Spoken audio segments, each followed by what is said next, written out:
भारत में होने वाले 2024 में लोकसभा चुनाव की सरगर्मियां तेज हो गई। ठीक उसके बाद होने वाले विधानसभा चुनाव की सरगर्मियां तेज हो गई। विभिन्न राजनीतिक पार्टी अपने स्तर से तैयारियों में जुट गए। इसी क्रम में आज भारतीय जनता पार्टी मेहरमा मंडल द्वारा बोरमा गांव में सिंगाड़ी पंचायत के बोरमा गांव में जनसंपर्क अभियान चलाया गया। और इस जनसंपर्क अभियान में हमारे सामने अभी मौजूद है, आप देख सकते होंगे, महागमा विधानसभा क्षेत्र के पूर्व विधायक अशोक कुमार जी। क्या कुछ कहेंगे? आज जनसंपर्क अभियान चलाया जा रहा है मेहरमा मंडल के सिंगाड़ी पंचायत के बोरमा गांव में, क्या कुछ कहेंगे? देखिए, प्रधानमंत्री मोदी जी ने भारतीय जनता पार्टी के कार्यकर्ता को कहा है कि आप गांव गांव जाए, घर घर जाए, और ये जो हमारा चल रहा है कि सेवा और कल्याण का क्षेत्र, हम केवल जीवन में राजनीति करने के लिए पैदा नहीं हुए राजनीति में, हमको सेवा करना, अंतिम व्यक्ति तक पहुंचना है। इसलिए आपने देखा होगा, कल भी प्रधानमंत्री ने 5 साल के लिए 80 करोड़ लोगों को फ्री अनाज देने की घोषणा पे कर दी। ऐसा क्यों किया उन्होंने? गरीबों का कल्याण हो, गरीबों के आर्थिक स्तर ऊपर उठे। तो हम लोग भी इस अभियान में लगे हुए हैं कि प्रधानमंत्री की बात कर हम जनता से फिर से एक बार समर्थन मांगकर 24 में फिर से हम मोदी सरकार बनाए, इसी आशा से गाँव गाँव हम लोग घूम रहे हैं। अब भारतीय जनता पार्टी के एक कार्यकर्ता इस काम में लगा हुआ है, क्योंकि कांग्रेस पर भरोसा नहीं है। आप खुद देख लीजिए, 4 साल बीतने को है, झारखंड की कांग्रेस जेएमएम की सरकार को आए हुए 4 साल में 4 प्रधानमंत्री आवास नहीं बना।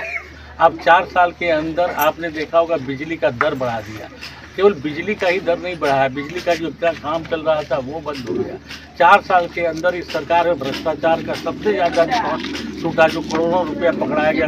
आप देख रहे हैं, मुख्यमंत्री पर भी जमीन घोटाला का। सर, ईडी और आईटी की लगातार कार्रवाई पूरे झारखंड में चल रही है। कुछ दिन पहले गोड्डा और देवघर में भी चली। देखिए, जितने भी मोदी जी ने कहा है कि मैं रहूँ न रहूँ, लेकिन इस देश के भ्रष्टाचार को मिटाऊंगा। जितना इस तरह के बड़े लुटेरे हैं तो आज न कल, जो आज बच रहा है वो ये न समझे कि हम बच जाएंगे, कल उनकी भी बारी आएगी।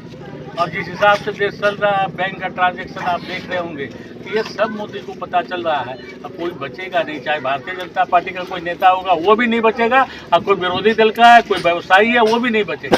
आपने देखा गोड्डा में भी व्यवसायी किया, छापा पड़ा, ईडी और आईटी सबसे ज़्यादा छापा पड़ा। अभी आपने देखा तिवारी जो है शराब व्यवसायी, जो 300 करोड़ रुपया की लूट किए हुए, अकेले 300 करोड़ रुपया वही लूटा है। बाकी सरकार में कितने को दिया है भगवान जाने। ये तो जांच का विषय है। आने वाला समय झारखंड में जिस तरह के घोटाले घपले हैं, जनता सब देख रही है। बेरोजगारों को रोजगार तो नहीं दे पाया, एक भी नौकरी देने के नाम पर इस सरकार की नानी याद मर गई। 1932 का खतियान लागू करेंगे, किया नहीं। अब तो 60-40 का मामला कर दिया, सब खोल दिया हमारी सरकार में। सर, युवाओं द्वारा लगातार रांची में 60-40 नियोजन नीति को लेकर के प्रदर्शन किया जा रहा है। आपकी सरकार विपक्ष में, क्या कुछ कहेंगे? देखिए, जब हमारी सरकार थी तो हमने कट डेट लगाया था 1985 से, जो इस राज्य में आके बच गया उनके बच्चे को हम नौकरी देंगे। तो हमने एक तो कट मार्क लगाया था कि इतना दिन तक जो बसा हुआ है उसके बाद हम देंगे, लेकिन ये सरकार उस कटमार्क को भी खत्म कर दी और स्वतंत्र कर दिया। अगुआ राज के नाम पर केवल आप शासन कर रहे हैं, कितने दिन शासन करेंगे? ये आज जनता सब देख रही है। एक गरीब जनता बोलती है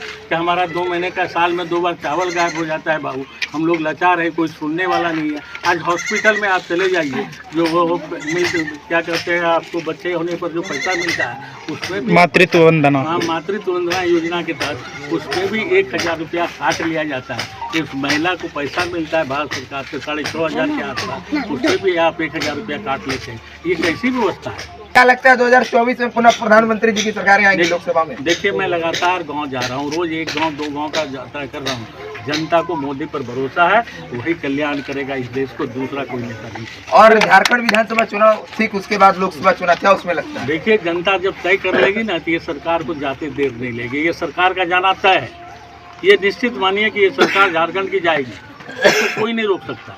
क्योंकि भारतीय जनता पार्टी को भी उसमें आप देखेंगे तो हमसे मात्र 2.5 लाख वोट ज़्यादा मिला था।